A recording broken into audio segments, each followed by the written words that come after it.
It's gonna, the meeting already started, and I think press the started recorded button, so it will be recorded with your kind permission. Is that okay? Yeah, that's fine. That's fine. Okay. Basically, I will start now. So basically, today we will talk about how to find a deal from directly, and if you find a deal, how you will deal with this. Sometimes you probably find a uh, piece of land, or probably the land is connected with the property, and the land is not used as a like a kind of useful land. It's just a land sitting with the property doing nothing basically. Whereas if you know some strategy how to find this land, or this piece of land, and then if you have a right plan in your strategy, then you can implement that plan to make a like a deal, and then you can come up with a ED. Say, yeah. Good evening, Eddie. How are you?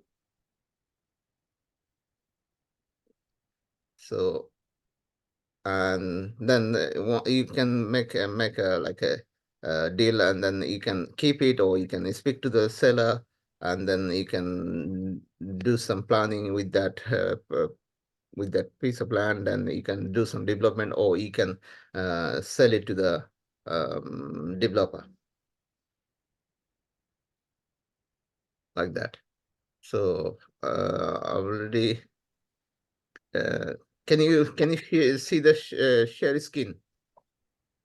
Yes. Yes, okay. I will start with this videos. Small video is gonna be like a 20 minutes or 25 minutes. It will talk about loads of what is the option, or it will explore what is the options with the piece of land. What is the options you can do it with the land? Because sometimes we see so many landlord, or so many landowner. They have got a big chunk of land at the rear back. They sometimes try to make a storeroom or some gym room, but because they don't know how to use that, capitalize that piece of land in a proper way, uh, they spend money to build something, but it's because they don't know how to use that. They just pretend that is a storeroom or gym room, but in back in their mind, they want to make a proper house or flat, so that they can use it, they can rent it out, something like that. So you have to have like a right plan how to help them, so that you can acquire the building, or even if you don't acquire the building, you can joint venture with them. You can say, look, Mr. Landlord, I have an idea. Why not you do this way, so that you can build the house, you can build a flat, and then you can rent it out. For example, if it's a big piece of land at rear back, and people make a garage, instead of making garage or gym room, they can dig out at least a meter, and then they can build a flat there. Sometimes the people say, no, no, no, you are not allowed to. The neighbor will complain, council will complain. Yes, neighbor or council will complain when it's a certain height or above the certain height. So if you dig out 1 meter, then it's absolutely fine to build um, a flat at the rear back. There is no restriction. The restriction comes if it's a more than certain height. So because you're digging out a meter, then the height will be adjusted because of the dig out soil. So then you don't have any problem with the neighbors, because neighbors, their main concern will be daylight. So it's gonna, if you build a flat rear back, it will block the daylight or sunlight. So for their garden, maybe they want to do some vegetable grow at the back, so they can raise these issues. But if you dig out, then the height will be same as like your garden shade or your uh, garage. So it's not gonna cause a trouble. This guy is a fantastic guy. He done some project. He will show you. how to do this kind of thing, what is the plan, and what is the like how it will look like or flat will look like. You can see this all this information in his brief video presentation. Then we'll talk about these things. Is that okay? Yes, that's fine. That's fine. Thank you. So let's start the video now. Kind of, every day is a school day, as we say. So even now we learn something new every day, but it's just kind of over time, just get to a point at a certain age, you go, that's it. Let's try and do this myself. Amazing, cool. Well, let's get into it. Shall we? Let's look at some schemes. Let's look at some tips. Let's look at kind of what it all means and how we might unlock it all, if that's all right. Great. I'll just go to share my screen. Here we are. So let's go full screen. Lovely, yeah. And give me a thumbs up. See that okay, full screen? It's not presenting yet. Sean, click the present button again. Your square, yours is paused. Your screen share is paused. Okay. Resume share.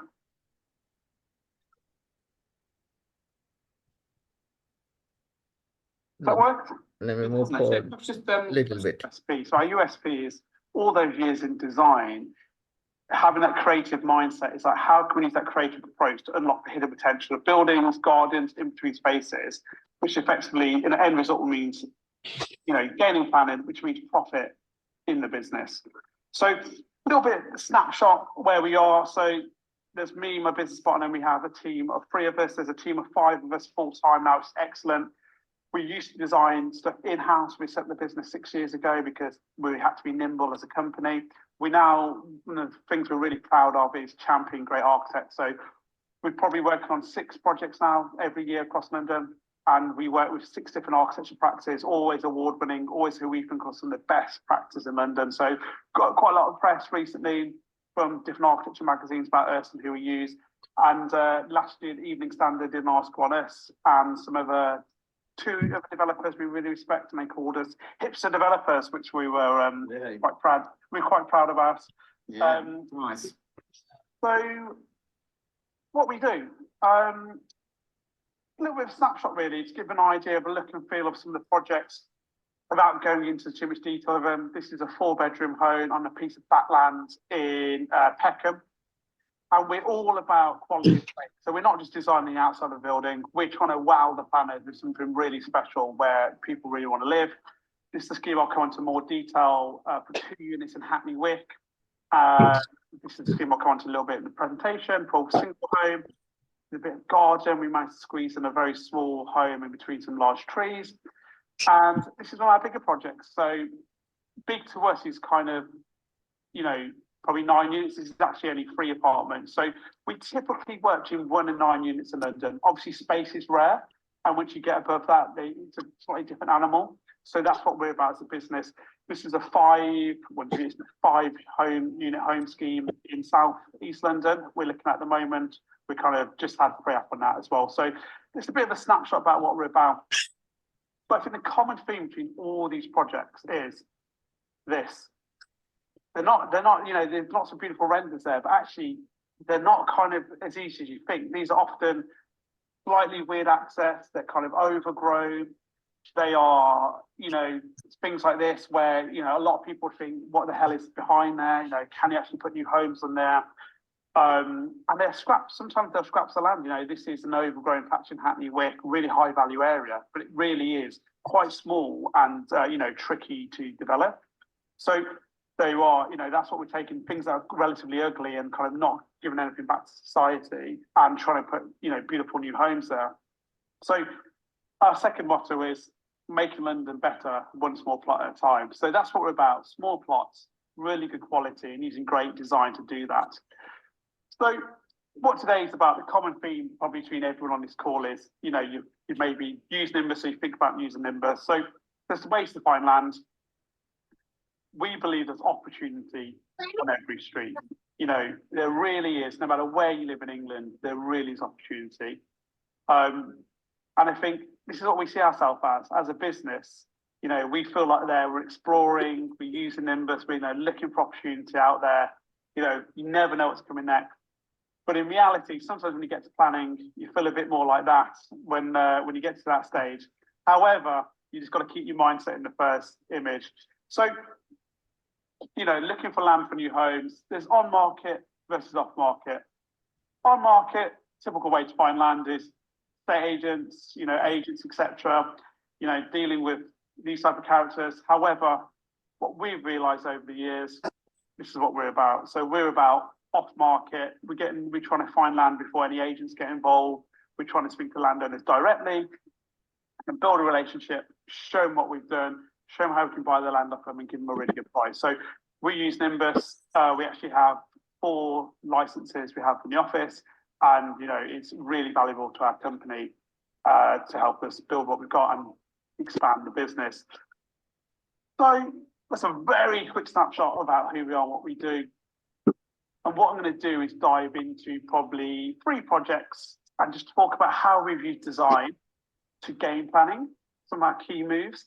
And then at the end, I'll talk about 5 tips, which I think are really valuable about what's going to happen this year in planning. Standerfield is an early project a few years ago we did, where we often find a house this is in Croydon, a house got converted to flats at the front. What we did, we contacted the actual developer of that and basically said, look, once you do that, there's often land that gets left over the rear. Now, if you're the ground floor flat, you want a garden coming off there. If you get to the top floor flat, are you really going to walk down a long path to get to your garden? End of the day, it never gets used. So we came up with a way to kind of do a deal on that land. That's what it looked like at the rear. This is how we approached it. So obviously it's super close to existing buildings, so you can't just go and build a 4-story house there. The planners are having none of it. So we like to really think about things systematically and how we approach land. So first key move was that's your typical mass, a square box. What we wanted to do is to lower it into the land. Therefore, if you're a neighbour, you're not seeing anything protruding, a big 2-story building protruding over your fence. So what we did, we removed, I think, 4 steps, so about 1 metre of earth, pushed the building into the land. We obviously then had to create, light. You can't just have a square building there. So what we did, we got the 2 masses of the building, we pulled them apart. What this creates is these 2 courtyards. We're a big fan of 2 courtyards. We'd rather have smaller gardens rather than one big garden. The reason why we like that as designers and as a business is that it means that people can use, when the light is one part of the day, you can have breakfast. But in the evening, you can go and sit in the other courtyard for your dinner. And then the final move was to pull the masses up in the middle. And what that does, it enables a second part of light coming in through the roof, through that gap at the top, which I'll show you now. So that's the plan. Really small plan, it's not a big building, but it feels generous. It's only a 2-bedroom home, but we worked over the plan again and again and again. This is when I'd say we designed in-house rather than external architects early on in the business 5 years ago. And the key about this move is there are no corridors. When you've got a small building, do you really want to give out 5-10% of that NIA to corridors? We didn't. So we've really looked about how we can bring light into the building. The section on the right shows that, it shows that light dripping into the building. And then there'll be a little render here. That just shows the building from the top. Key move was creating a green roof. What is better than to a neighbour to say, look, before you're looking out onto some shrublands, now we're going to look out onto like a beautiful wildflower roof of the building. And then it's a secret home. We always like to do this idea of this secret home, something you wouldn't expect, going down a small path. So, we really played on this, where we created this building with burned timber to something that you wouldn't necessarily expect to see, but something that planners could really get on board with. They can appreciate the quality, the design we put into it. And you can see from this building the last proportions, rather than put small windows in, we're trying to flood this building with light. Another key move is we've got the same material for the floor inside and outside, so it really does double up the space. And you can see that light, even though there's no direct views out, it will never feel dark, that home. So to summarize on this project, what are our key moves to kind of unlock that piece of land? So firstly, we took the building mass and we lowered it into the land. We then broke down the building mass. It's hard going to the plans with a big chunk of building. It's much easier when you can break down form, so it looks like a smaller building. we took height away from the edges without compromising the internal space. So we increased the height in the middle. So you've got this volume of space in the middle. And we use outstanding materials to give the project an identity. So rather than say, you know, what's the cheapest thing we could build somewhere? We're not about that. What's the best in class? What's the highest quality? What's real design that will help us get the planning? And it did achieve planning, and the planners were really on board with it.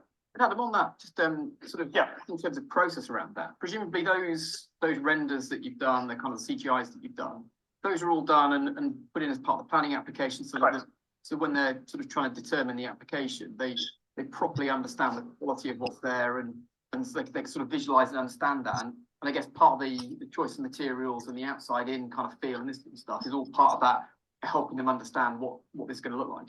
Exactly that. We're a big believer. You've got one chance to sell yourself a planning. So we'll always do pre-application. We'll invest a lot of money in the pre-app, and then we'll invest a lot of money in the planning application.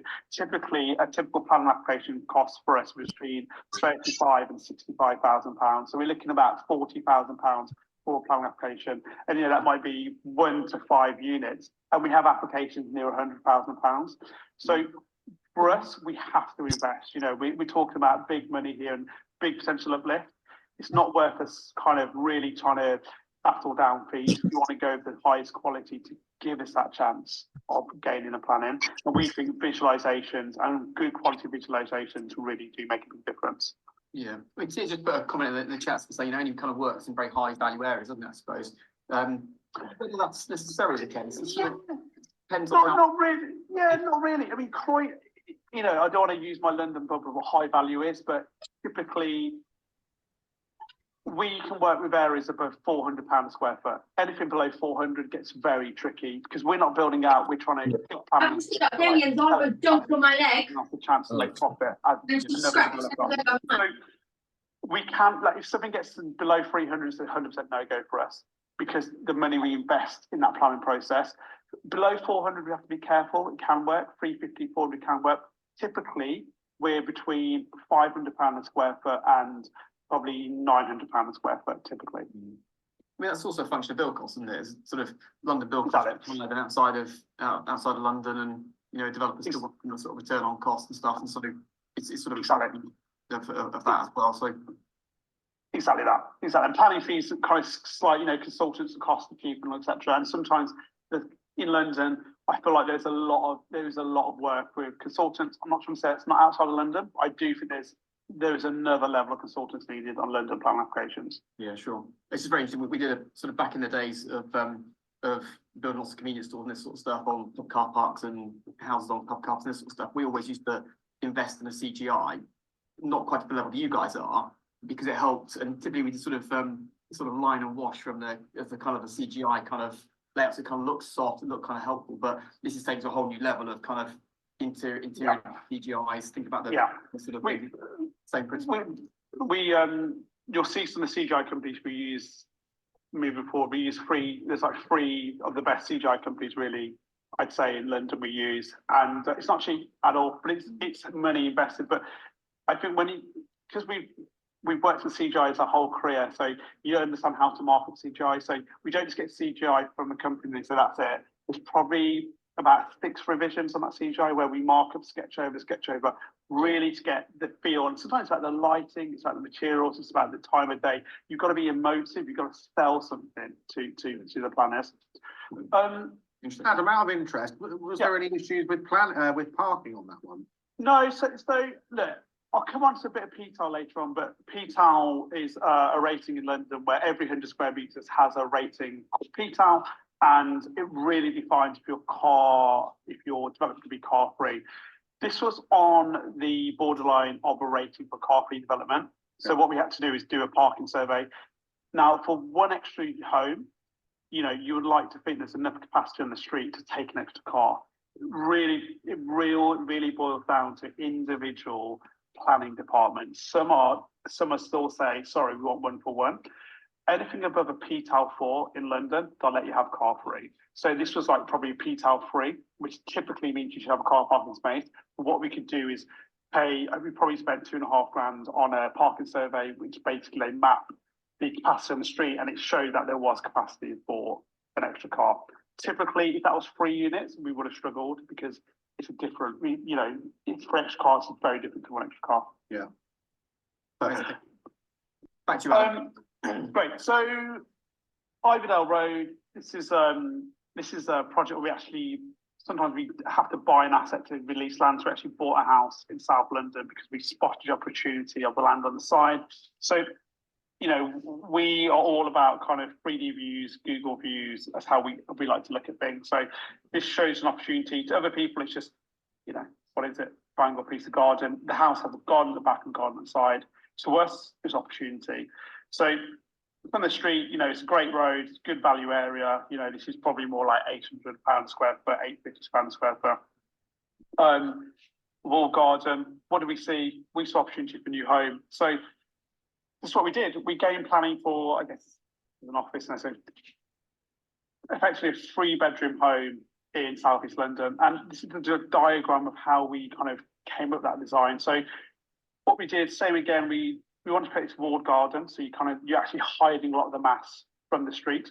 We wanted to paint the massing and then push it down. So actually there's a mass at ground floor that's completely hidden behind that garden wall. So all you ever actually see is the 2-story mass next to the existing building. We want to really carefully look at the existing proportions of the house we own to the side. So we took those proportions and we reinterpreted them onto the new building in a modern way. Another key move, just like the last project, is we've lowered the height of the building. We're not trying to be bigger than the existing building. We're trying to be subservient to it, and we put a green roof on it. So that's a little sketch of existing in the light orange, the new in the kind of dark orange we put on there. And there we are, it's about visuals. So this is, paying for top visualizations on it. We're really trying to be emotive here, about the lights and the shadows and the time of day. And that's what it looks like. So really high quality, 250 Ivydale Road, beautiful building. And, we're really proud of this one. Same as last time, we're not just showing the planners a visualization in the front. We're getting into the millimeter of space inside. We're really getting into what does that kitchen like? What is the space like? What's the ceiling material like? Because sometimes these are awkward spaces. So we've got to use every inch to really create some really beautiful, a home that people want to live in. And there we are. That's we're all about journey of spaces. So this is a lower section, which is kind of the snug, the office area, looking onto one of the small courtyards. Often roof lights flooding it in the house, in it. But when you look at that first image from the front, if you're going back there, looking at a tiny triangle piece of land, and then actually in reality, with hard work, you're getting something quite impressive at the end of it. So just talking about how we use design to unlock land in this one, we want it to be contextual, but modern.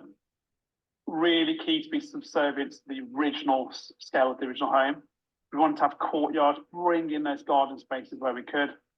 Top quality materials, really high quality brick, windows, glazing, stone coping, and also a family home. Councils are crying out for a family home. So it's a much better story if you can go in for a new 3-bed family home versus, 2 1-bed flats. It's what people need at the moment. And then this is a project in Hackney Wick. I'm actually sitting in Hackney Wick now in my apartment. This site is about a 10-minute walk from where I am. Hackney Wick is in East London. It's a very cool area in East London. Lots of great development going on. And, it's an area where the borough is called LLDC, and they are one of the toughest boroughs on design. They are really on it. So this is who we are. This is some boards we put up on a piece of land. So what is it? It is this little piece of land here. This is number 1. So effectively, it's a really interesting urban grain. You've got kind of 1980s council buildings side. Left-hand side, you've got an old pub converted to a restaurant, and it says number 2, and apartments at the front.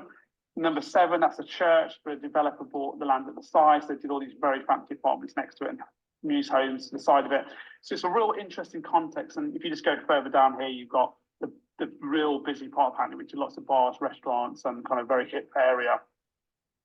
So how do you approach something like this? Effectively, it's a piece of scrap land side of the building. For us, what we know from kind of all our experiences, rights to light was going to be key to this.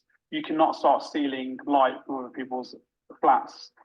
and expect to get planning, it's just not going to happen. So the first move of us was probably investing just for the pre-app. We probably spent, can't remember exactly, but maybe 4.5 grand on a right to light modelling. So that is going to a top company, creating massing, modelling all the windows of the surrounding context to map out what scale of building can actually happen there. Especially in purple, these are protected views. So in purple, that's the plane of light needed to get to that building. Obviously, there's lots of complicated diagrams to go. This is a more simplistic way of looking at it. Green, looking at the building to the other side, is another plane, a 45-degree angle going out from those windows. So it's showing how far the building can push forward without blocking their light. And the next move was, we used a great architecture practice called Nova Kyles on this, who we've used on a couple of projects now. And their first move was to take the kind of the information from the right to light study and then look at how they could create massing on the left-hand side and what massing was kind of worth we're building. So I think what we ended up getting was a really great scheme of a 3-bed home and a 1-bedroom home. And it's such a tight site. So basically, you've got a 1-bedroom flat and a 3-bedroom house, if you like, sitting on top of it. But what we realised very early on is there is no space for a core. Typically, you'd have a core inside a building with front doors coming off it. As soon as you do that, it would eat up to the plan too much. It wouldn't be possible. So what we did is actually have these external stairs. So flat has its own front door. The house has its own front door going up these stairs, which is something that kind of takes some cues from like a Victorian terrace when you see those maisonettes on typical London roads. We wanted to then really, use great quality materials. And then what we wanted to do was have lots of balconies of these roof gardens. And then what we wanted to do is have a nod to the local history. So the motif on the top of these stone coping was actually, that motif came from the windows that cover the side. What we've done is we've embossed Wick Road deep into the brick, not any necessarily cheap detail to do, but we wanted to really show the history. And the history is that it's what's called a ghost road. So historically, there's a road that went through here called Wick Road that's not there anymore. No one will ever know that. So what we want to do is show that in the elevation. So rather than the neighbours look onto a blank wall at the side, look onto this, Wick Road into the brick. Without getting to plans too much, there's a 1-bedroom oversized flat on the ground floor. You then enter the door to the next house. You've got 3 bedrooms on the first floor with a terrace. You go up to the open plan living kitchen, beautiful massive roof terrace on the roof as well. So from the that's what it looks like from the front. Then same again, using top quality visuals to really sell it to planners. And this is what it looks like from the rear. Overlooks the car park in the rear, but it's no excuse to not invest in that design and really, create something what we're really proud of. So how do we use design to unlock this one? Then again, we made sure we were subservient. Could we have got an extra story? Maybe. End of the day, it's going to be a very tricky one in planning. This was a very tough one in planning. This took a year of planning to get this. Huge costs of consultants in this, but it was worth in the end. So we didn't want to go into something too overscaled. We wanted to, get the planners on board. We worked out right to light straight away to get our massing. We brought in historical references. We oversized the flats. We're not trying to create the bare minimum. We're trying to go with space that's bigger than what the London plan is. And we embedded a narrative into design to bring the planners on board. There's a whole story that the design access statement by our architects, and it is probably over 120 pages long, and that is detailed with drawing, diagrams, text to really get the planners on board. So, as a bit of a snapshot of those 3 projects, what I wanted to do is kind of talk about 5 takeaway tips that I think is really important to try and achieve planning on these sites that you might be finding in Nimbus. So the first one is you've got to understand the built form and urban grain. This is something that we get taught in architecture school, so something that's ingrained in us in our career. But you can't go to an area and just put a building that you've seen somewhere else. It doesn't work like that. You've really got to understand is what is the local vernacular to the area, how the window proportions are, what's the materiality. You don't need to copy that. You don't need to be pastiche. But you need to start taking clues and understand what type of building should go in certain places. I think this is one where I could spend, 2 or 3 hours talking about each one of these. But understand the detail is going to be key. Planning is not getting any easier. It's getting harder, unfortunately. the details of it are getting harder. So right to light, trees, access spelt wrong, PTAL, PTAL and BNG. BNG is a massive, massive one. Biodiversity net gain. So effectively, if you're taking a piece of land that's got grass and 5 trees in it, you've got to propose something that has more biodiversity than you're taking away. So if you're putting a new building on and taking away 5 trees, it's just not going to fly. You need to put a building on, buy the same amount of grass, if not more, and then provide 5 trees, if not 6 trees. So it's a massive, massive thing, and it will definitely play in part of that. So you've got to get your head around some of these details. Study. I'm sure everyone on this call is on different parts of the UK. You know, just like the UK, London is made up of lots of different boroughs. Every borough is completely different. What I can do in one borough, I cannot do in the other. So policies in garden grab, for example, on how much amenity space is needed, how much parking is needed, how much bin slots needed, how many free beds are needed, what's the affordable quota. It's so much detail. And, you know, you don't have to be an expert at that, but you need to work with consultants who are experts at that. Otherwise, you can get burnt very easily. Which leads me on to the fourth one. Using the top set of consultants you can afford. Often we speak to other developers, they're quite surprised by how much money we have to put in plan applications. Because we want to give ourselves the best chance of getting planning, you know. We've come from a design background where we appreciate how expensive it is to do design. Therefore, we want to give our architects, our planning consultants, our right-to-lights, our parking surveys, our basement survey guys. You know, we want to find the best and put together a team. And it's our job as developer to really push the design and be kind of lead the orchestra from the front to make sure we've got all that information on board. And I think the final tip is don't give up. It's tough. It's tough out there. I can tell you when I set the business, moving from, you know, a salary job into centre of the arts, luckily I had a great business partner, Charlie, but I quit my job first to try and, you know, pay one salary. Had Charlie support the whole way through it and meeting weekly. But at the end of the day, you know, kind of there looking for sites. And when you first start off, I was probably wasn't very focused. I was looking at lots of things I wouldn't even consider looking at now. You can't, you know, unless you have a mentor, you know, it's really hard to know what to focus on.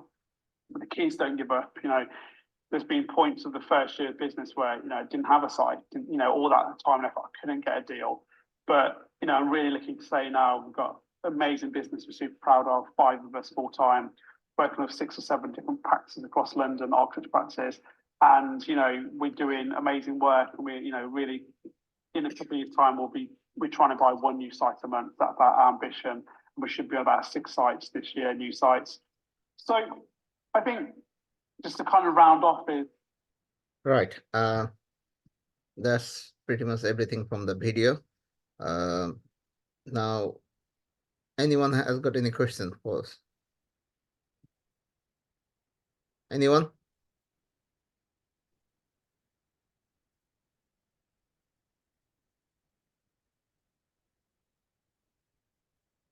Sarah, I was clear. Edie, Pauline?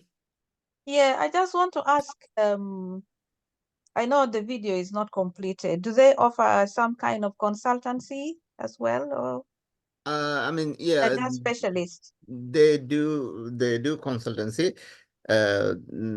But my main concern is I will give you their consultant details and everything. It's not a big deal. But the thing is, my main concern is, did you get this like a gist of this video? Because they shows how we can use a piece of unwanted land or unloved land Yeah, just around a corner, or probably at the back garden, or probably somewhere in very unusual area. But because my main concern is we need to find a deal. We have to see property as in a different lens rather than seeing a normal people lens. Normal people, what they do, they go like straight ahead and then talk to their requirement, and they go from there. And yesterday then they know when you go there, And when they start talking to you, they will understand what is your level of experience. But my main concern is today, at the beginning of the meeting, I told you that I'm gonna show you how to find the off market deal, off market site or land. So is because of your lens has changed now, you can spot any um, land or any unwanted area with your experienced eye. Okay, this is the land. Is no one is looking after this. How can I make a deal with this piece of land? Can I do some building development? So this guy, he explained, even though it's a very unwanted land or very used land, but still it can be a good family home or two-bedroom flat or something like that, without affecting the neighbors. So all these things. So now you got a different view on those land. So now you walk down the street or you go to the friend's house or some area where you usually go for walk or for meeting someone, and regularly see the piece of land there. So now you have an idea. Okay, this piece of land is can be my project. You can either directly approach to the landlord, or you can go to the land registry, find the owner of the piece of land, and then write to them. Maybe they might come to you. Yes, I have a plan, but I don't know what to do. And then you can advise them. Look, I have a. Why not you make a agreement with me? I'm not gonna pay your land. I'm not gonna buy the land.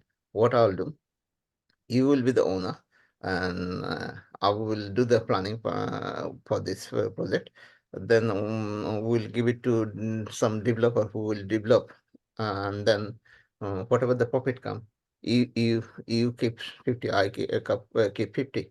So in that way, you're not literally buying any land. You're just spending 5, 10, 20 grand for getting the planning permissions, or this. All this, you can use this guy or any other, if you know any other the planner or any architect, you can use their skills to get the planning thing sorted. Then you can sell it to the developer. If you have money, you can develop your own, or you can give it back to the landowner who is already on the land. So in that way, you're just spending like your knowledge or expertise idea, and then some money, maybe 10 grand to um, do the planning. That's it.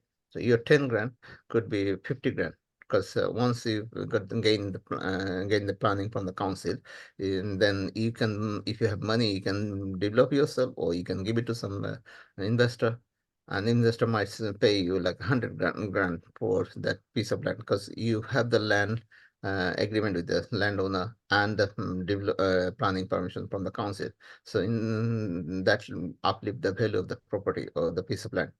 So that way you gain only spending 10 grand, not to buy the property, not to acquire, not to pay the stamp duty or the tax to the anyone, not a council, not a government, HMRC.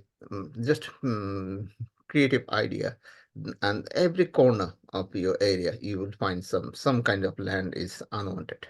So you need to have a different lens. You need to see a different way this kind of project. So if you see this kind of opportunity, you can use the Google Map, Google Earth, or you can use, if you have money, you can buy their Nimbus software, and their software will give you more details, like like what is the like area square meter, how much value of that particular area, the property price for residential property, how much the per square meter, and then who own that property. Is it a council property or the private landowner, whoever? What is their address if you want to contact to them? Is there any planning restriction, like if it's a green belt, or if it's a listed building, or is a land you can't do development. So many things is there. All the Nimbus map will give you the ideas. So if you have a Nimbus map, which is maybe 150 pound a month subscription, so if you keep it for 6 months, after 6 months, if you find some project, if you don't want to use the Nimbus, you can um, mm, not to you can say thank you for your subscription, but I don't need anymore. You can stop it. So 6 months, how much money you gonna pay? Maximum 150, 180, maybe 900 to 1,000 pound. And then you found a piece of land. You spend another 4, 5, 10 grand to get a design done. That's it. Your 10 grand could be 100,000 profit. So see this kind of thing you can do. So all I'm saying is you need to train your brain. You need to see the different lens, and then you have plenty of options. You don't need to go to the agent. Oh, can you find me a BMB below market value project? Or can you find me a piece of land? Or sometimes you see some of your friends are looking for some land to develop, or some developer, they are looking for a piece of land to develop. So you have an idea how to find this in kind of land. Then you will speak to the developer. Listen, developer, I have a piece of land.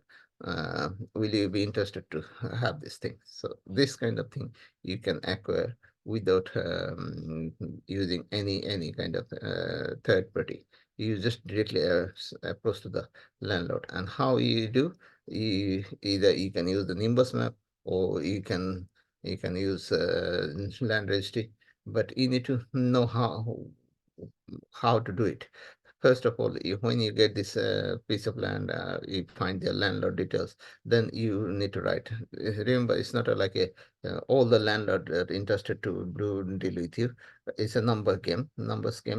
So you need to look for at least 100 property. Then you probably find one or two.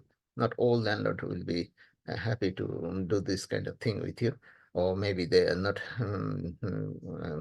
like they're not familiar with this kind of project. So you need to be courageous. You need to be a very bit patient, because the takeaway, he said 5 takeaway. The fifth one was not give up. Do not give up. So yeah, exactly. So in that case, you need to give up. The property journey is not easy.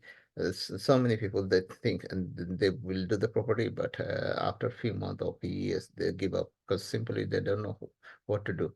And they all the time they go for the user route, which is like uh, buy to let, or HMO property, and mm, then run the normal way. Most of the traditional landlord doing this. So you got to be creative. The property journey is all about your creativity. If you know how to train your brain, then you will find the opportunity every corner of your um, doorstep, every corner. Like if you look in the area you go to regular park jogging, you'll see some land, or some shops, or some commercial properties. So all these things you will see everywhere. But if you don't know how to find the opportunity, then it's not gonna be yours at all. So yeah, that's it. Pretty much, this is the message uh, from this video presentation. Any questions so far? Sarah, I know you asked for the guy's contact details. Yes, I'll give you the contact details in a like personal meeting. I'll DM to you, or a message to you. What is his name? What is the company name? I think he said at the beginning some company name. I'll share with you later. Is that okay? Yeah, he gave the company name. Yeah, I'll send it to you. Caswell and Dana.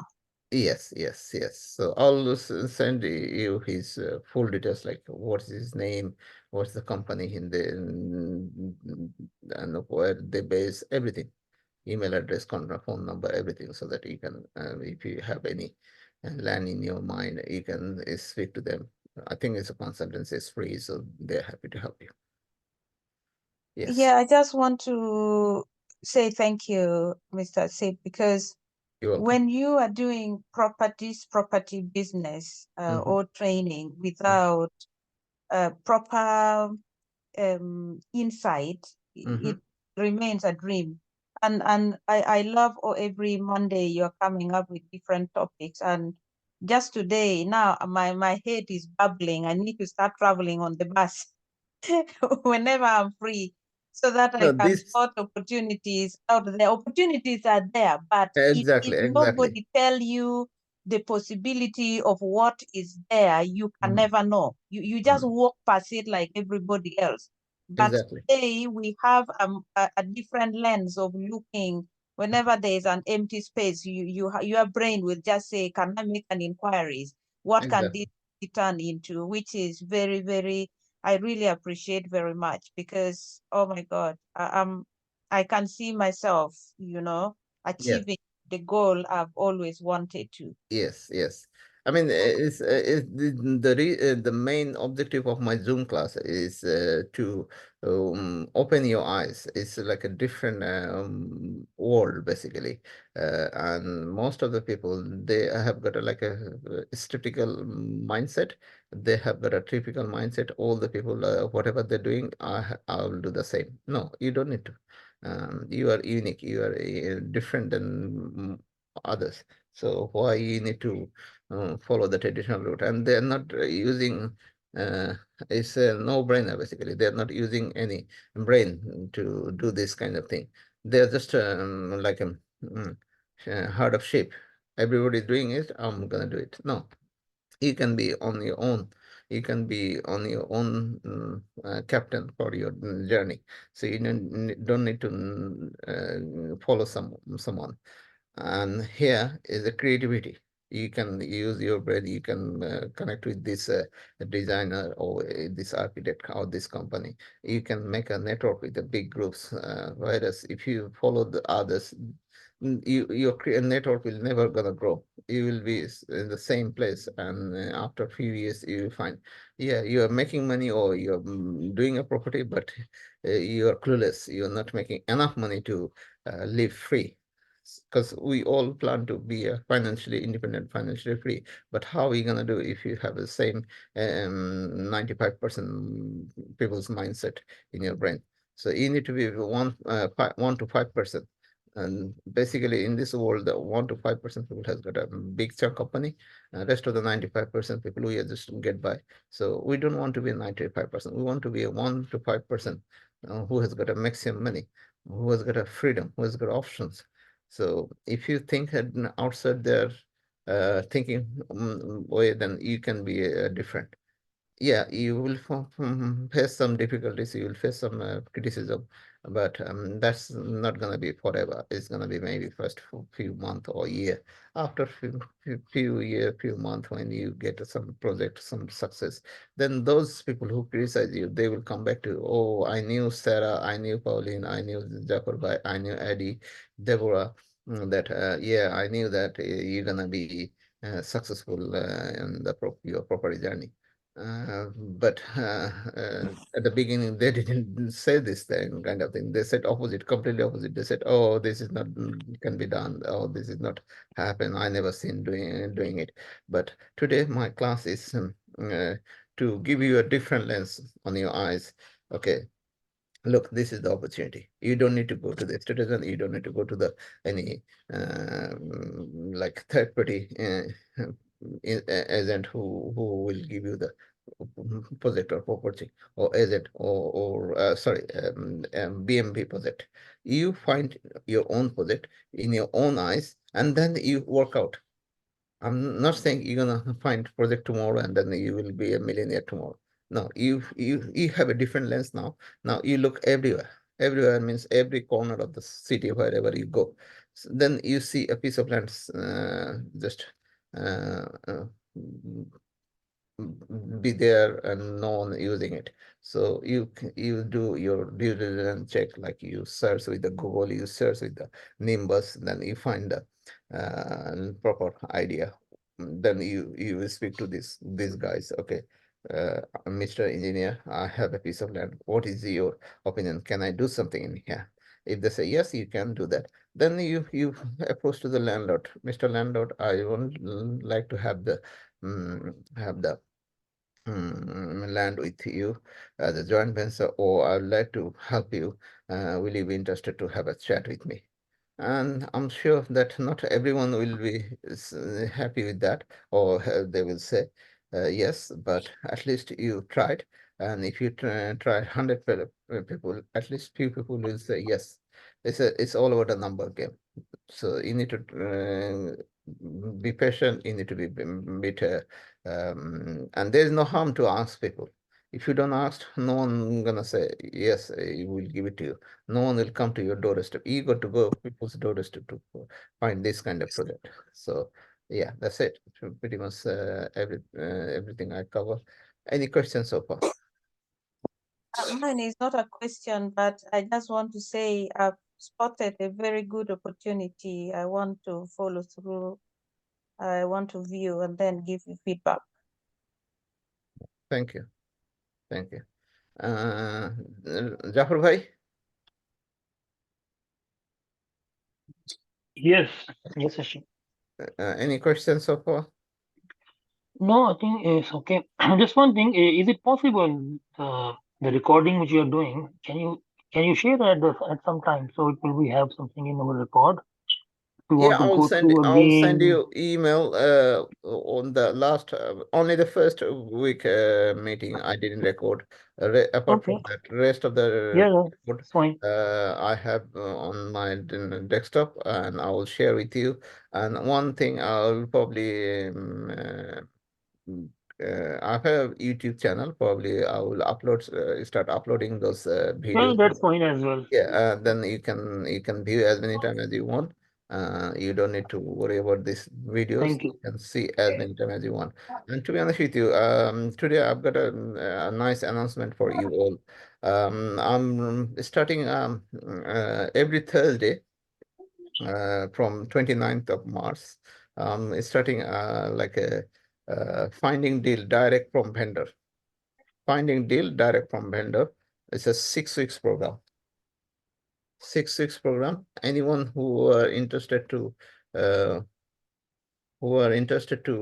join this program, I will say you are more welcome, more than welcome. And if you want, you can email me or DM me or write a little message.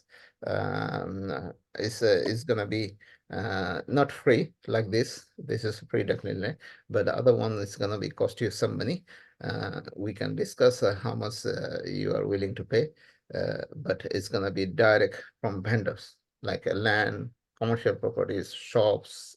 You can find it straight away from the landlord, and then you can maximize your profit. You don't need to use the third party like a citizen or any broker. You will find your own, and then you can capitalize how to use the maximum uh, benefit from that particular project. You will learn some like what is your exit plan would be, how much cost involved in that particular project. Like everything you will be more covered in the 6 weeks course. It's a 6 weeks course basically, and it's not free. Definitely you need to pay some money. um, and it's really worth it because I will give you my best to update you with the numbers, with the exit plan, how to find the project, or what is the method you're gonna use. For example, if you write what you write to the landlord. Okay, fair enough. You wrote to let landlord. When the landlord contacted you, or how they contacted, either they can email you or phone you, or they will write to you. How? What is the method? Then once you get the response from the landlord, maybe you send out 100 letter or 200 letter or 300 letter. Then how you gonna deal with that response? If out of 300 letter you send out only three landlord came to you, how you gonna approach to them? what is the conversation you're gonna have, what is the deal agreement you're gonna do with them, what is the minimum money you can pay. I mean, even if it's no money down, is it not gonna be good? Of course it is gonna be good.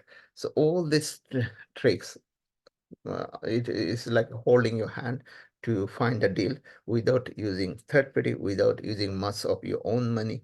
And then once the deal is ready, then if you have money, you can build the project. If you don't have money, you can go to the like a developer who wants to do the development.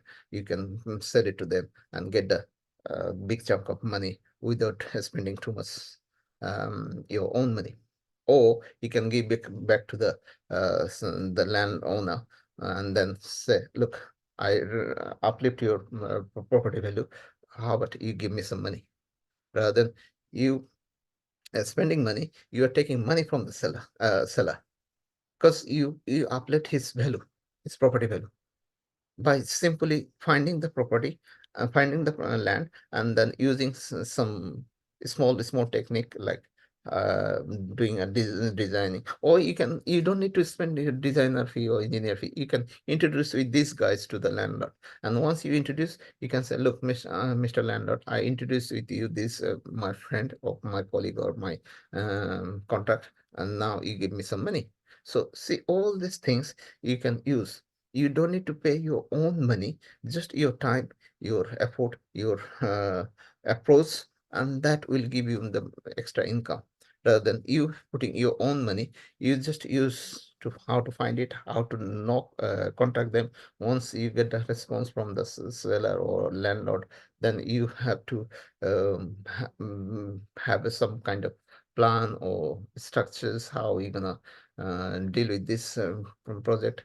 Once you have this project is ready, or you can do some agreement, legal agreement. You are not buying the property sometimes probably, or you're not doing any development, but you are uplifting the value of the property, which will give you this extra income in return when you do exit. See, so this kind of thing we'll discuss. And also I'll show you how to fill up your pipeline, because remember, not one deal will make you a million. You might need 100 deals, but how are you gonna get the 100 deals if you don't have deals in your pipeline? You need to have a deal flow. So you need to regularly work.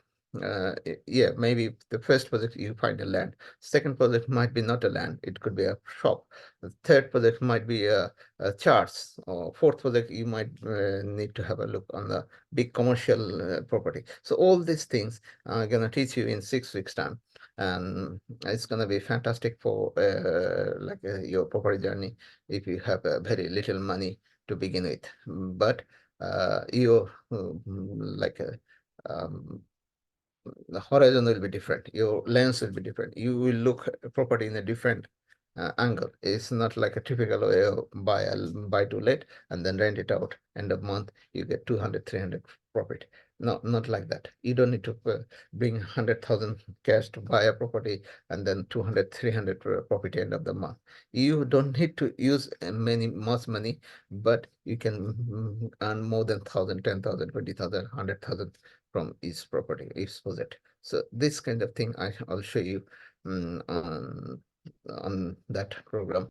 If you are interested, you can DM me, you can email me, or you can write your show your interest by writing on the chat box today's meeting. Then I will individually contact you. What is the time, what kind of time suits for everybody, and how much money you need to pay for this course. And of course it's a 6 weeks course, but I will give you my like all the contacts. If you need to find a solicitors, if you need to find a designer, if you need to find a surveyor, if you need to have a like a what do you call the people who will send you a letter, like your direct mail campaigner. So all those information you will get, and if you use my name with them, probably they will give you a little discount. Like if you use those professional, solicitor. If you use my solicitor, obviously my solicitor, they knows it's me referring you to them. So definitely they will look after you and they will definitely give you a much reasonable price than others. Because when you go through some reference, then you get a client very like trustworthy. So they knows that this is came from a sheep, so they will look after you in a very intimate manner. So yeah, that's it. So anything else, you guys? Anyone? AD? I'm good so Oh, far. yeah. Yeah, I'll get more information on that. Yeah.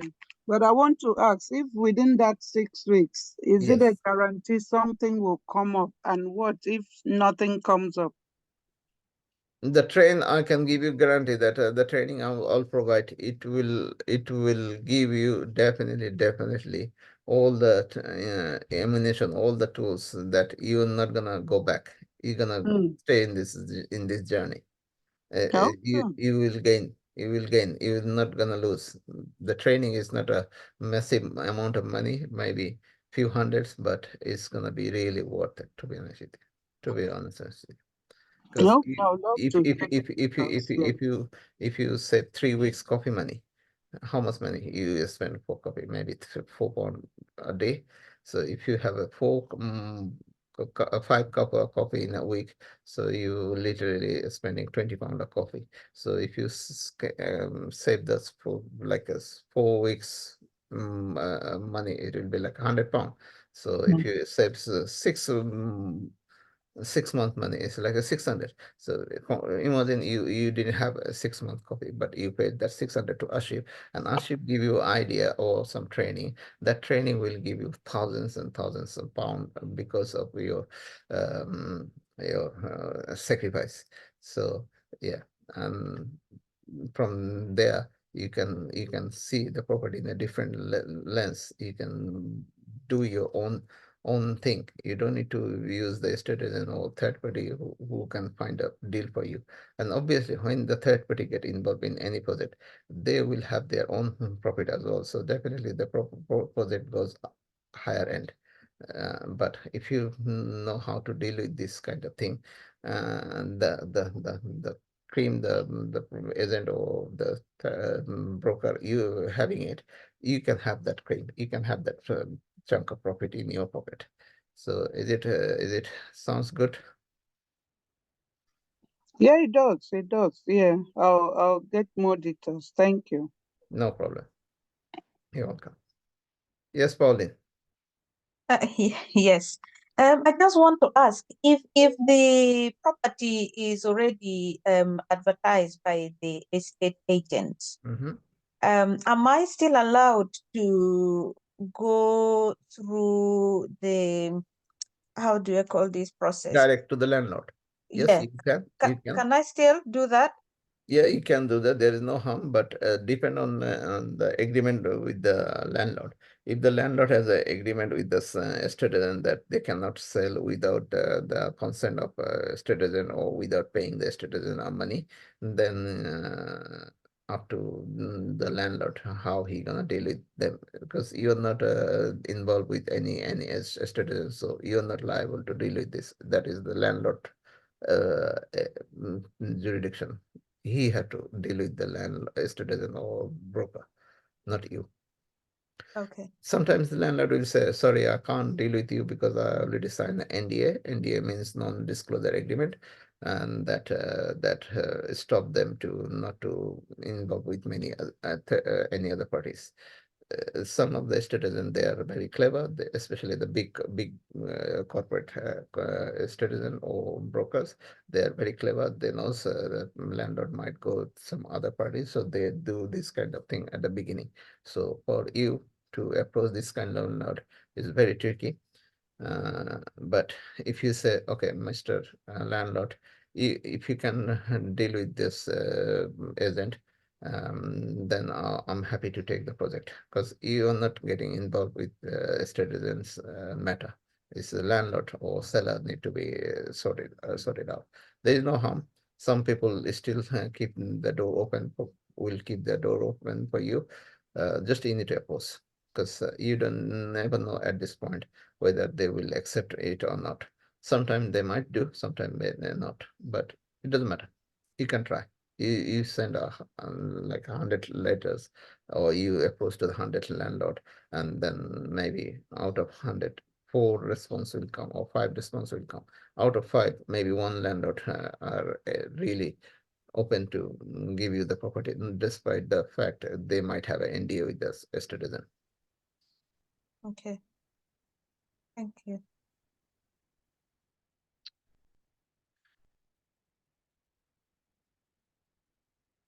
Yes, Deborah, you not saying anything. You're quiet today.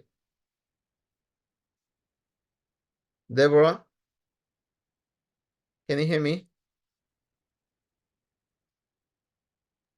I can hear you. Yes. Any question for me? No, not really. Adasi?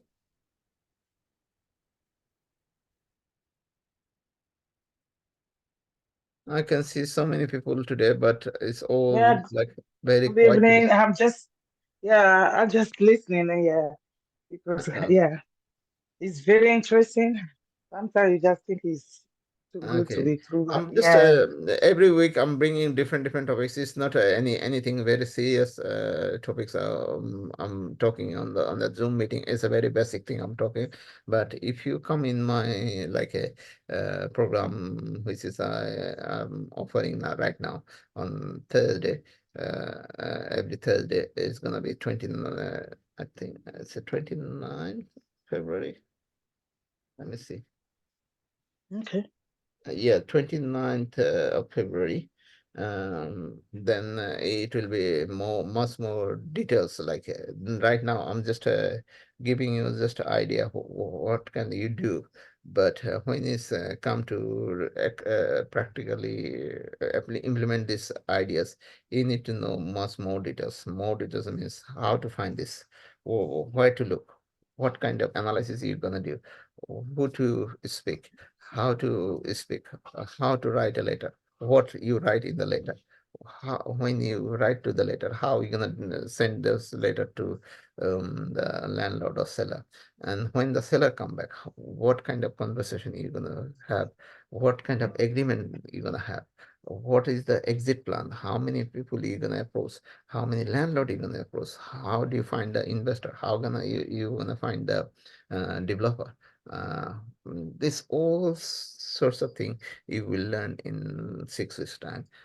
It's gonna be a roller coaster. So many things you're gonna go through, but end of 6 week you will say it is really worth it to spend this much money, and it's not gonna thousands and thousands of pounds. It's gonna be like a your few month copy money, but end of the day you will be in a different level of your property journey, because Zoom meeting every week I'm running to give you some like a preview of property business. So many people are doing it. Some are like a commercial developer, some are residential property developer, or some are buy-to-let landlord, or some of them are the deal sourcer, some of them are like a service accommodation provider. So all sorts of things people are doing it, but if you don't know what you're gonna do, at least this course will give you idea, and without spending much money you can generate cash flow. That is the biggest thing. My main objective is to earn money without spending too much.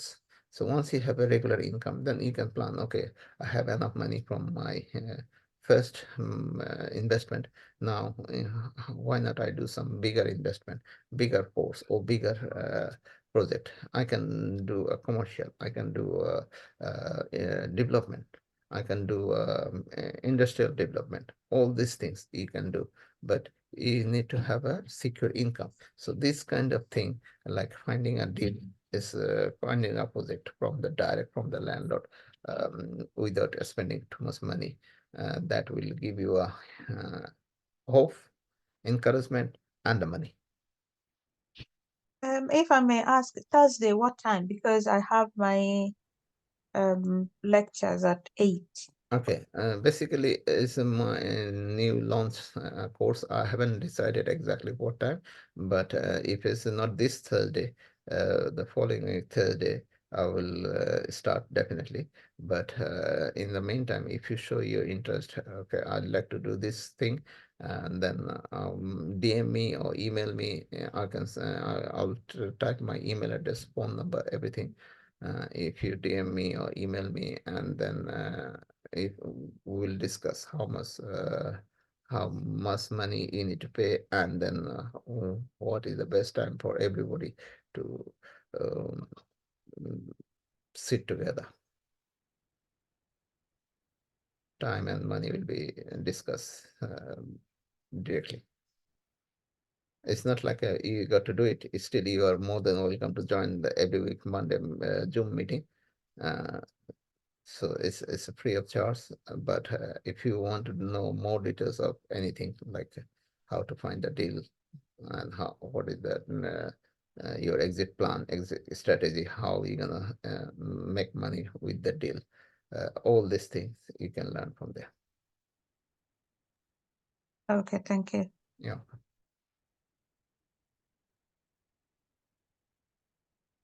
Jafar bhai, are you there? Yeah, I'm here. Yeah. Yes. Do you How have any content for that course or any outline so we can Yeah, I will see? give you like all the like paperwork. It's not like only this video. You will have Sure. Okay.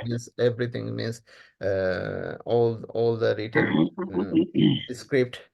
Even if you finish the course, you can go on and on and on every time you want.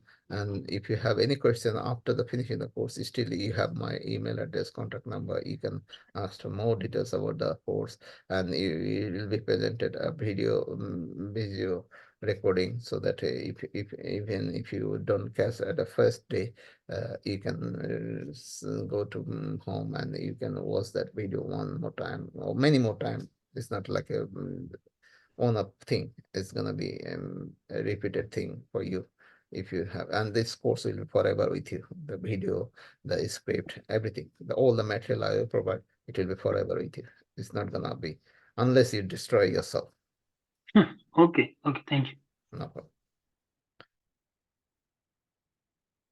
Edie, any Hi. question? Any question? Yeah, I'll be interested in the training, although I already have commitments on Thursday, so I'll be interested in knowing the time. Okay, So I as soon as will. that What I'll do? available, yeah, that would be helpful. Yeah. Let me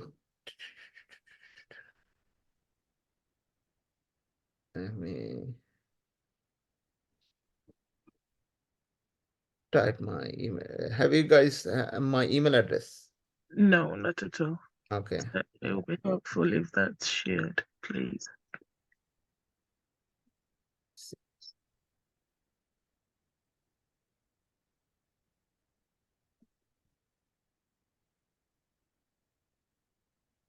Oh, that can probably be dropped into our WhatsApp group as well. Yeah, you can.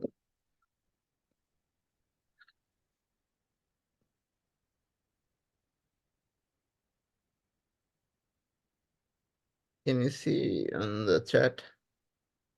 Or it's going to direct to Pauline? Yeah, it's gone to Pauline, I think.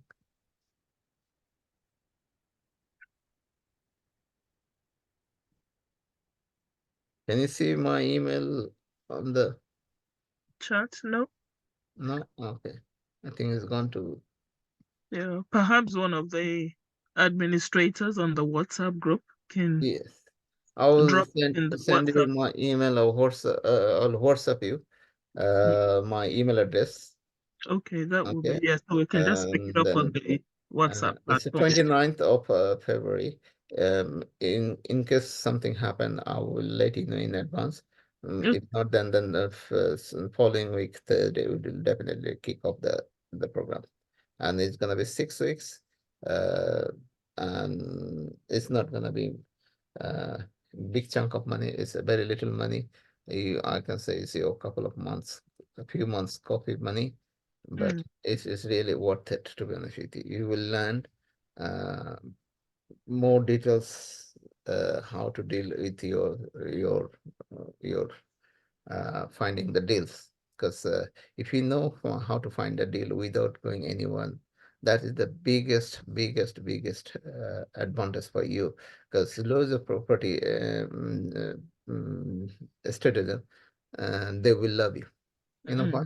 Because even the estate agent, they have been doing a property for many years, but they sometimes find hard to get this kind of off-market deal. They are the citizen, but they are struggling. They don't know how to find the deal because they become a citizen by accident sometimes, or they have family own some property. They decided, why not we become a citizen? Or maybe they did some basic course from online, or some mentor, and they have some property. They have got some friend who started doing this, or they have got a family who used to be a citizen.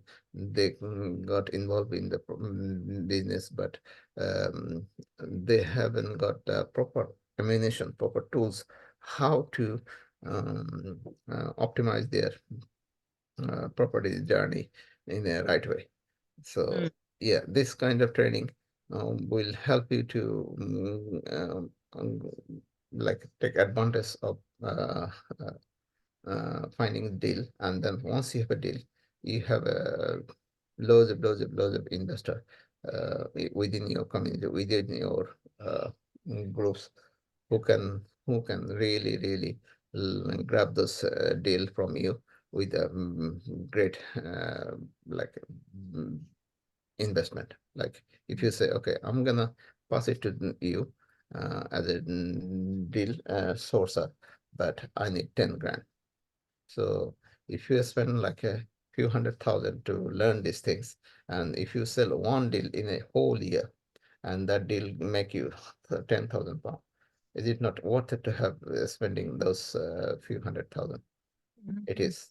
And Yeah. the skill set you learned is gonna be forever with you. We all have some kind of trade, either we do job, we do business, we do self-employed, or some kind of thing we do. But in this modern world, there's a saying that modern days, if you have one source of income, one stream of income is not enough to make a good life. You need to have a multiple source of income. And how are we gonna do the multiple source of income? If you want to be a doctor at this age, you need to study 5 years. If you want to be an engineer, you need to study at least 4 years. Then you need to be train yourself for another 2 years as a new trainee engineer. Then you get like a big chunk of money. So you need to spend 6 years, 5 years to train yourself or study at university.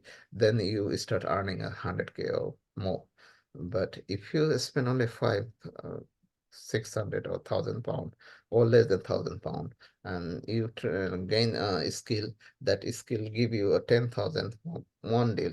And if you can manage to sell 10 deal in a year, I'm not saying you will do it within a couple of months time, but if you start doing one deal in a year, then following year you can scale up. Okay, the last year I did only one deal, and that make me 10 grand. Why not this year, 2024?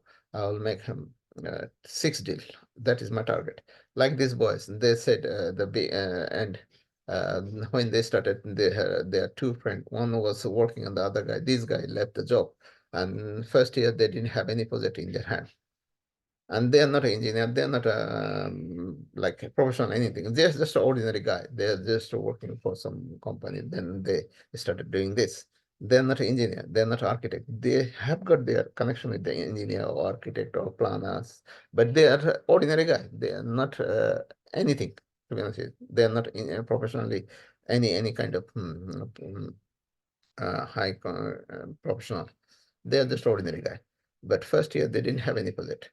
And now this year they execute 6 projects, and their next year target 2024. Sorry, this year target. Last year they did 6. So this year their target is 12. So 12 means every month a project. So if each project make them a 10 grand, means they're making 120,000, and probably another few years time they will do 5 project in a month. So altogether like a 60 project in a year. So this kind of thing they are planning to do it, and the skill, the knowledge you will learn, it will be with you forever. And not only you, it can serve your friends, community, anyone you know who is doing property or who is planning to do something. You know, a landlord who come across with you and say, "Oh, I'm going to make a garden in my rear back." Tell them, no, don't do it. I'll give you a fantastic idea. It could be much more benefit to have a shade at the garden or a small gym room at the garden. Why not you do this? And because of you have that skill, so you can guide your friend rather than just be a good friend. You can be extraordinary good friend for them. And the ones they get benefit, I'm sure they will appreciate for your ideas, and they will try to learn from you as well. So you see, you can not only help yourself, you can help your friend community. You can do so many things. It's a very fantastic thing. Skill is always handy, is always helpful for you as well as your friend community, all the people around you.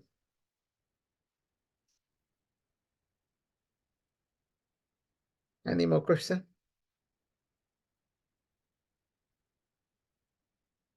Anyone? Look like everybody. Eddie, can you check the chat? I think you can see the email there. Pardon? I Yes, didn't it's get there. that. Have you seen it? Yes, it's there. It's in the chat now. Oh, Thank yes. you. Okay. Yeah. No, I've put the email on the chat so everyone can check your email. Yeah, you can share with your friends, and I'll share everybody. I'll email you or WhatsApp you. Uh, I got your everyone's number, I believe. Yeah. So yeah, it's a 8:30, and pretty much everything from my end. Anyone who wants to join anything or add anything, please, you're more than welcome. Is it pretty much tiring evening? Probably everybody has a pretty rough day or hard day. So from my side, I'm done. Anyone who wants to say anything, you can, or add anything, you can. If not, then have a lovely evening.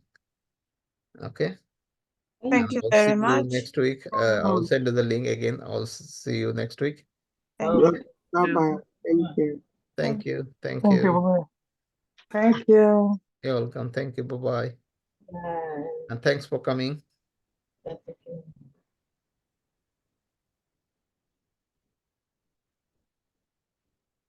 Pauline, Sarah. Yeah.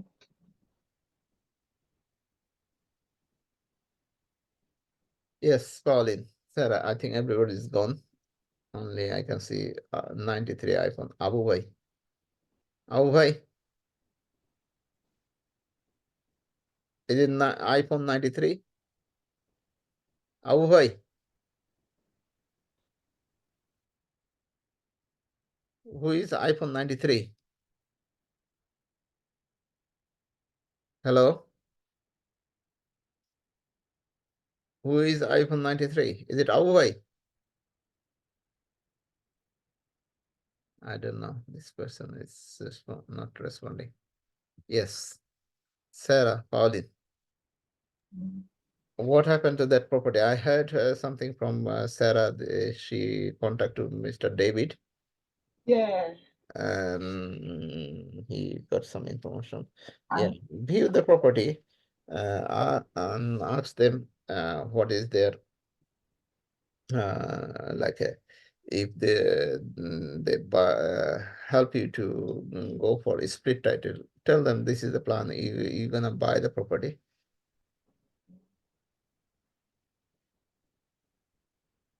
Yeah. Away. Sorry, my microphone was disabled. Hi. Okay. Okay.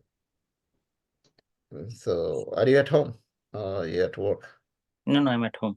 Okay. Okay. So yes, Sarah and Pauline. Yeah, If you said the other time when we were coming, you said you were going to send us some questionnaires. I did in the morning, Oh, I spoken to Sarah. I gave the question already. okay, okay. Yeah. So tomorrow when you meet Mr. David, ask them what is your plan. Tell them, look, we're gonna buy this property as the options. Will we will split the title. We'll keep upper bit as a residential because there's a lot of demand of residence property in this area. As you can see, so many development going on so nearby.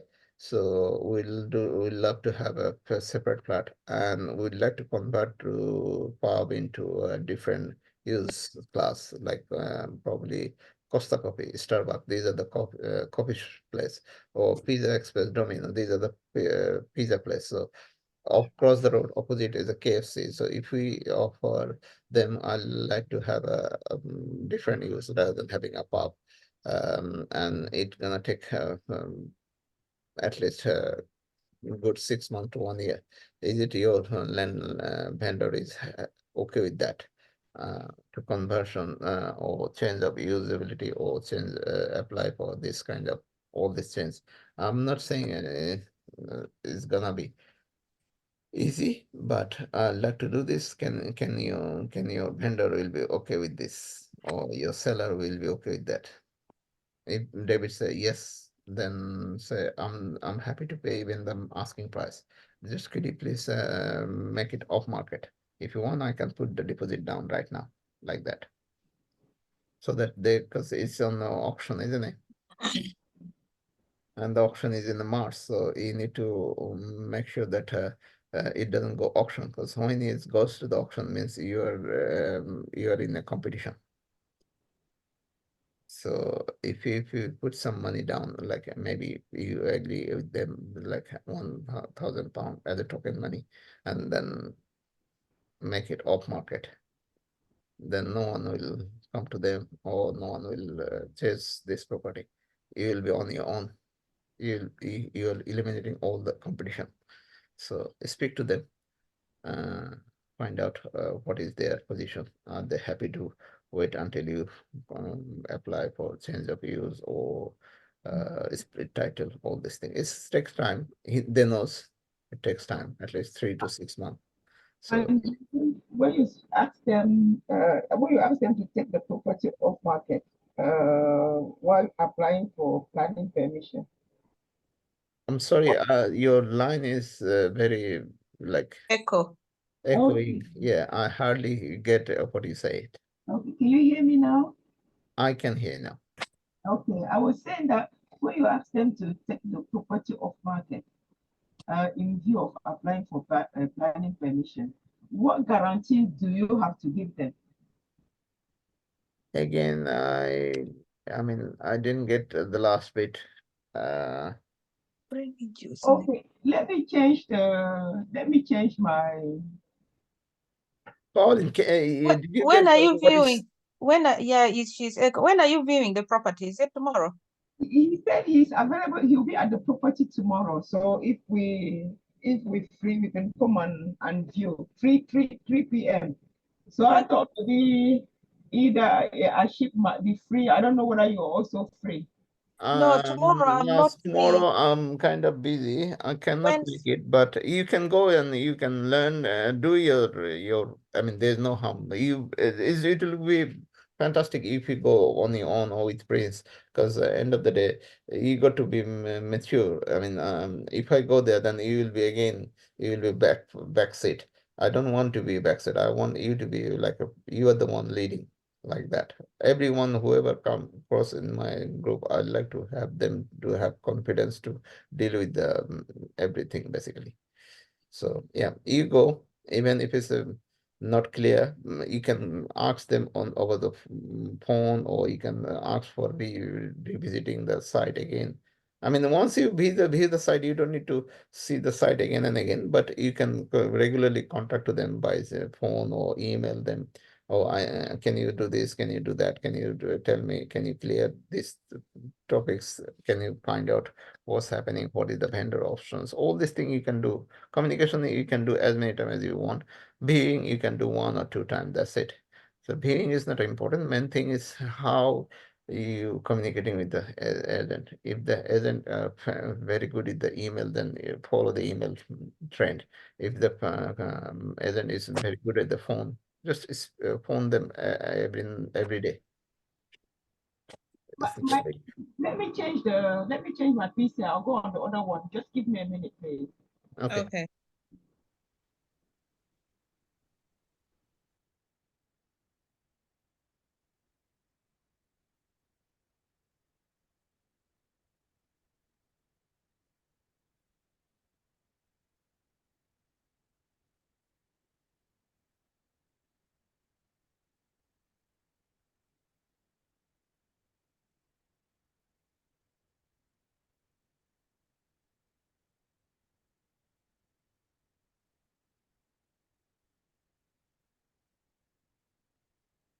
I've got a property. I'm just going to do a practice with it. I'm gonna go and view. I'm going to practice how to negotiate with Exactly. I mean, Pauline, the, there's no rules. You just need to believe yourself. yes. So I will go Maybe there. first few times you feel a little bit awkward, but after few times, after 3, 4, 5 times, you will be more confident to deal with any kind of landlord or service estate agent. Yeah. So It's absolutely fine to have an awkward moment for first few times. yeah, Because I have this to is your learn. learning period. There is no harm. There is no harm. Yeah. You're not destroying anything. You're not damaging anything. You're just destroying your job awkwardness. That is the only Yes. thing you have. All the people, whoever come to the any trade, any business, anything, skill set, they always gonna be awkward at the first few times. After few times, you will be like my Zoom class. This is the 5th class I'm doing, and I'm sure the first few class was more fumbling. I was talking so many like someone's filler moment, so many fumbling sentences I was using at the beginning. Now I'm getting more confidence. I'm like more fluent, more like uh, flow, flow, full with my presentation. So see, same thing will gonna happen to you once you deal with 1, 2, 3, 4, 5 student or landlord. After 5, you find it's a piece of cake for you. You can do any kind of conversation. You can come up with your different creative idea in your brain, and then you can ask them, can I do this one? Can I ask this one? Can I just say something? Can I have this one? All these things you can, after that 4, 5 meeting, you will you will be on top. You'll be on top. Okay, so Yes, Sarah, go ahead. is it better now? Yes, it's Yes. Why much didn't you better. use this before? Sorry. It's That one fine. looks like you are calling from Africa. Yes, yes, yes, yes. Yes. So go, Sarah, go tomorrow. See Mr. David. Yeah, See Mr. so I David was and I tell was them, saying Mr. I was David. saying that I called for Pauline. Pauline wasn't around. I called David today, Pauline, regarding Oh, the building you saw the other day. yes. Yeah, so he said that he will be at the property tomorrow at 3 p.m. If I want to come and view, Oh, that should be fine. Yeah. unfortunately, I will be at work. If Okay. I was You can make a free, video I call, could have Sarah. You joined can make you. a video call so that Pauline can at least view the property on the video. All right. I Yeah. think it's a video on YouTube as well. I sent it to Pauline. Did I send it to you last time, Pauline? No, you just send the property, not the video on the YouTube. Is it You know on that YouTube? link. You know that link. PDF file I send you. If You there's a know link that there, you know video. that link now shut down completely. I can't access anything. Okay, then I'll send it Yeah. to you. There's another link. You can have a video tour of the property on the other PDF. I'll send it to you as soon as we finish. Okay, that's fine. I've Okay. also got a property. I just want to practice with it. I will send you the link. You'll have a video of it, but I want to view it myself. Talk to the Yes. estate agent, practice how to negotiate, asking Exactly, exactly. questions. Good, good. Yeah. Pauline, this is the thing you It's need a to good get used to. property. It's a Sarah, good Pauline, practice, you yeah. just don't hesitate. Just go. Exactly. Nothing gonna stop you. Once Yeah. you do a couple of times, then you will be S- absolutely fine. So Absolutely fine. my point was, Ashif, when I speak to him tomorrow, Yes. and at the moment they say the guide price is 1,100,000. 1.1. Yeah. So when I asked him this morning that if whether they will consider flexibility payment or delayed completion, What they said. he said it depends on how far we are ready to go. I mean, how far on the price we are ready to Okay. go. Tell them I'm happy to pay whatever the vendor wants. I'm not cutting any penny. You know, when you cannot have all in same offer. If you want to have something benefit for in your favor, then you need to give some benefit to the seller as well. You have to be win-in mindset. It's not Yeah. like all win yours and they We will be the win. loser. That's not the ethically right. No. You got to be win-win position for both of you. So you can say, look, Mr. Agent, I can give you more money, but I need some time. Means you are giving extra benefit. Money, more money means the money. You are not saying how much more. It could be £1 more. It could be £10 more. It's not a big deal. Tell them I'm happy to pay more money. More money means 100,000. More money means £1,000,000. More money means £1. Anything. Anything. There's no more money. You are not lying. But you using a psychological trick to make the Yeah. person happy so that you can get something. What is the take you take here? You take a time. That is the main thing. Because you might need a planning consent from the council, and that's gonna take time, 3 months, 6 months, Yep. you don't know. So you need to have a time in your basket. In return, you are giving a more money, and that more money means £1, £2, £100, 100,000, million, 10 million, whatever you want. But when you say this more money, they are happy because they think, oh, they're not bargaining, they're not cutting any money from the asking price. In fact, they are offering more money. So they say, yes, yes, yes, we can happy to give you um, whatever time you need.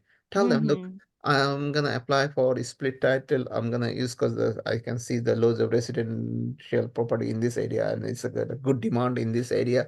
So I'm gonna not keep as a pub. I will put in some corporate like a Visa Express. I have a few property. There's some blue chips company in my mind, and I have got their contract, so I can knock this people's door. Hopefully, some of them will definitely take it. Either Pizza Express, Domino's, Costa Coffee, Starbucks, because these are on the high street. So people definitely, and opposite the KFC, and it's a big crowded area. So definitely, all these big boys will definitely come to take this property. So that's is my plan. That I will change the ground floor as a blue chips tenant, and the upper bit I will split the title and make it a flat rather than connected with the flat pub. I don't want to have a pub. That is my plan. So in that case, I need some time. I'm happy to pay more money. I'm not worried about the money. I have money ready. Even though Sarah, Pauline, you don't have money right now. I'll show you how to use the joint venture technique to join with somebody who has got money, who can put some deposit down with you as an investor. So you can use other people's money to put the deposit down, and then whatever the profit come end of the project, when you do the your exit plan, then you split share the The profit. profit with the investor. Investor will be happy, you have your profit, and you have the property. So it's win-win for everybody, and the landlord also happy because he's getting the money, more money. Okay. And just in case he asks, how much more are you willing to pay? What will I say? Tell them how much you're looking for.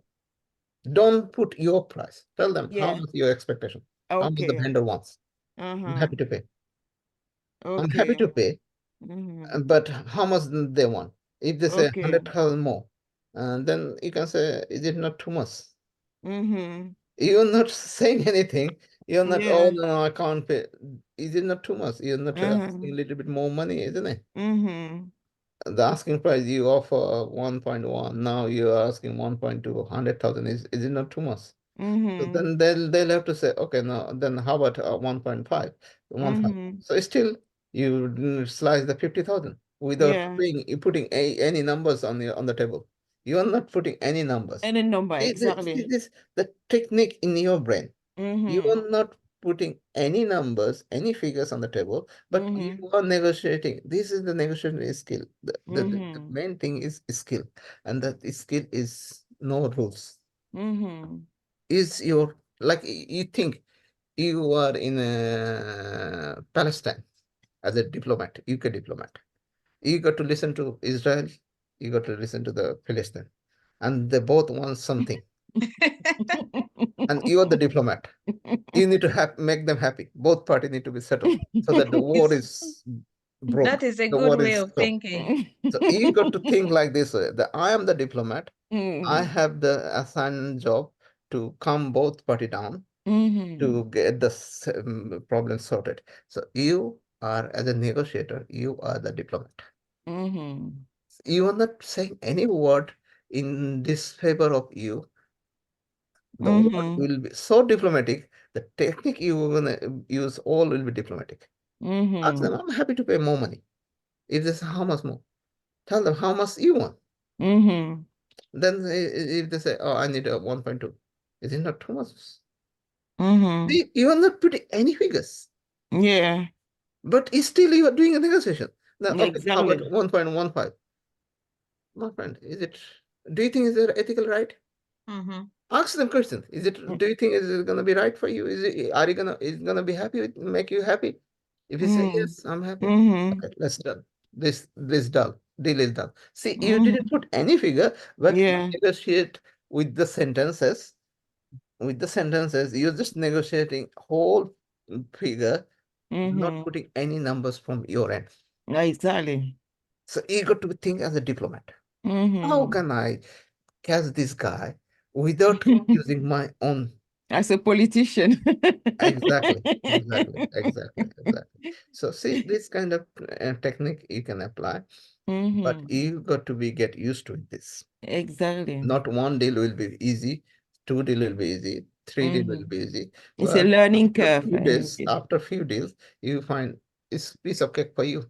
It's a learning curve. Yes, this kind of thing I teach on my the mentorship program or the course I'm offering on the Thursday one is a small course, 6 weeks course. It's not like a 1 year course. It's 1 year you will learn so many things. Yeah, coming back to that 6 weeks course, now that we be on the 1 year course, is it part of the 1 year course, or we need to do this separately? No. If you do 1 year means you are same as Aship. Okay. All right. Because my plan is to make you my business partner. Okay. So more partner, I have more facility for me. I have more access in the many properties. Okay. So I don't want to be this is like a for in general people like some of the people have been like Mr. Jahor has been meeting since the day one. But if I don't give him any options, one time he might get upset. Oh, it's a bullshit talk every day is some different thing. He has got no clue where to go. So now I'm offering them how to because he's a citizen. If I give him options where he can spend some money and then he can learn how to find a deal because he is a citizen. So if he find a deal, he can make money. He knows how to make money because he's got 100 landlord, 100 client in his belt, so he can deal with them. And today's topic was mainly like for those people who is looking for the deal. And this guy, he is probably looking for the deal. For you, I want you to be a mentor of a mentorship program because that will be more intense. Like, see, just 5 minutes talk. I give you idea how to talk a citizen. You can apply? Of course you can. And you will learn after Yeah. 2, 3, 4, 5. I don't need to tell you what to talk, what to say. Your main goal, you will determine before you go to the meeting. You will achieve that goal. Simple as that. You don't need to hesitate. What I'm gonna say, what will be the outcome? You will decide, you will lead the conversation Okay. from the beginning. And another question. Can the agent be a bit reluctant just in case the planning permission does not go through? Do you think it's something that can make them reluctant? You're not buying anything. You're just You're getting an just option deal. discussing. Option deals means if you don't buy it, there's no harm. There's no rules that you have to buy it or you have to pay for your like this project. You just walk away, simply walk away. It didn't work for you. That's it. Yeah. There's no obligations that you have to pay money Mm-hmm. unless you agree some agreement with them.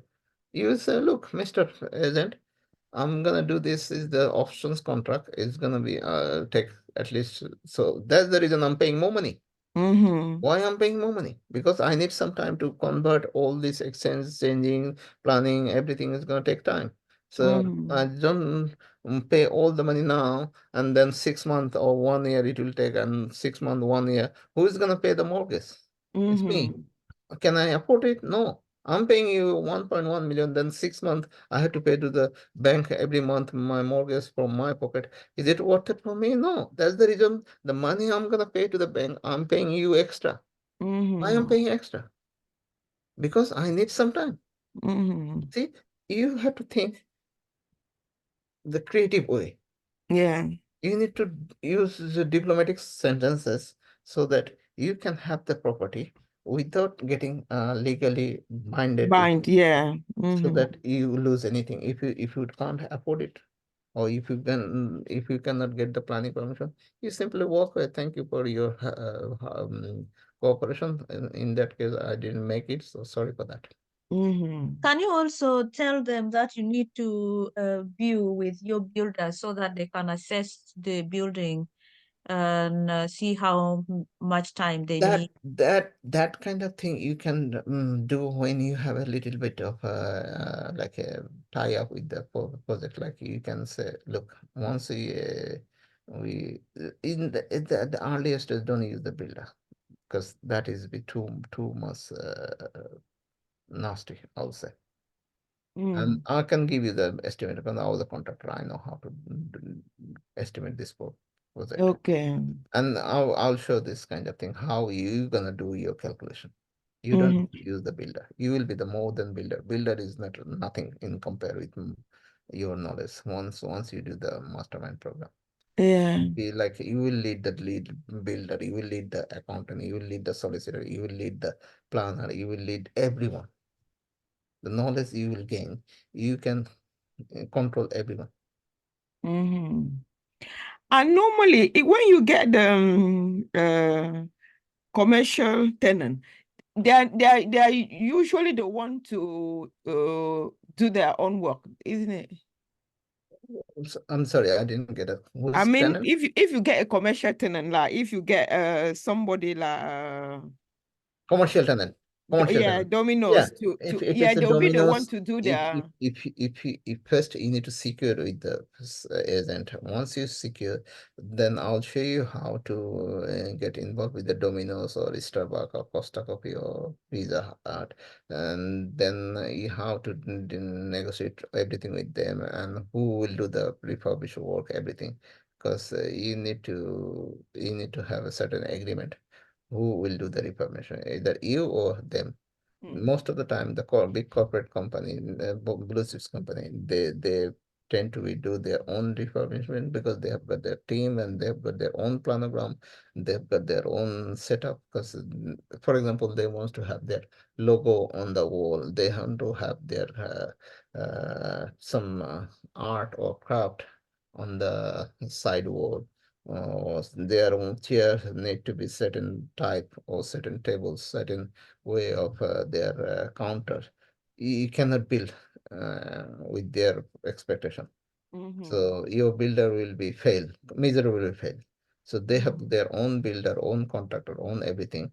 So they will agree, okay, because you will be the landlord to them. So they will say, Mr. Landlord or Miss Landlord, we will do the refurbishment from our end. And that is gonna cost us like a 50K, for example. So that 50K will be adjusted for 15-year lease. 15-year lease means if the 15 years lease is like a 50,000, they will deduct in 50 rather than paying you 50,000, they probably say, okay, we'll pay 48,000 every year. 2,000 will be deducted or 3,000 will be deducted. So Okay. it's okay, it's fine, because you are not spending 50,000 upfront. You are paying every year 3,000. So your rent will be 3,000 less than your Expected, contracted, yeah, but yearly, you are yeah. not paying upfront 50,000. Or Mm. maybe it's something different. I don't know, but they tend to do their own work. They don't want you to do. Mm-hmm. But in that case, you can put a clause with the solicitors that when they leave after 15 years, they will have to give you back the property as they received it. Like the current condition, they have to take their own stuff back with them. They cannot leave anything behind. So that will be cost them another 20-30,000 to remove those stuff. So you're literally getting back your property in original condition. Yeah. If you're happy to keep their setup as it is, you can keep it. It's up to Yeah. you. So yeah, I mean, this kind of thing you can negotiate when you have an agreement with them. But Okay. at this stage, don't need to. At this Mm. stage, your main concern is to acquiring the property, secure the property in your belt. Right now, it's in open. Anyone can come walk into the property and then they can make an agreement with the agent. With the agent, So yeah. you need to block that options. You cannot allow everyone to join in the party. So you have to be a one man show now. Okay. One man show means you are the only client for them. So how are you gonna do? Make some kind of agreement, whether it's token money or some money you pay and then make an agreement, then take a time, 6 months, 1 year, whatever. Do the maximum 1 year. Mm-hmm. When you offer, like you say, look, I don't know how much time I need. I'll speak to my builder. I'll speak to that architect. It's gonna take, and I'll have got a planning guy who will do all these things. So I'm hoping it will take at least a year. So is it okay? Your vendor will allow me that much time. If they allow me and 1 year, 6 months to 1 year, I'm hoping within that period it will be okay. So if it's the vendor okay with the 6 months to 1 year, then Mm-hmm. I'll put some deposit money. Just you got to take it off from your auctions, because I don't want to get any kind of rat race or competition with others. Mm-hmm. Because I'm paying more money, I'm happy to pay more. Okay. See, you are not putting any figures. You are blocking all the other people to come into the competition. Then you are allowing 1 year period for yourself from the vendor's agreement or as an agreement. That's it. Then you will start working with your project, where to find the architect, how to apply council, do your all the check, then where to find your investor who can put the deposit money. All this thing you can do step by step. First, you got to block this guy.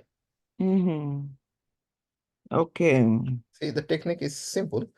Just you need to know how to do it. All right. I'll give you the feedback tomorrow. Yes, please, no problem. So how are you finding this like classes? All these It's really interesting. it is. Okay. Yeah. Very good. Very good. Okay. Let me stop sharing this and let me stop recording. Where is the record? I think it's record is Okay, Pauline, I'll send you the PDF.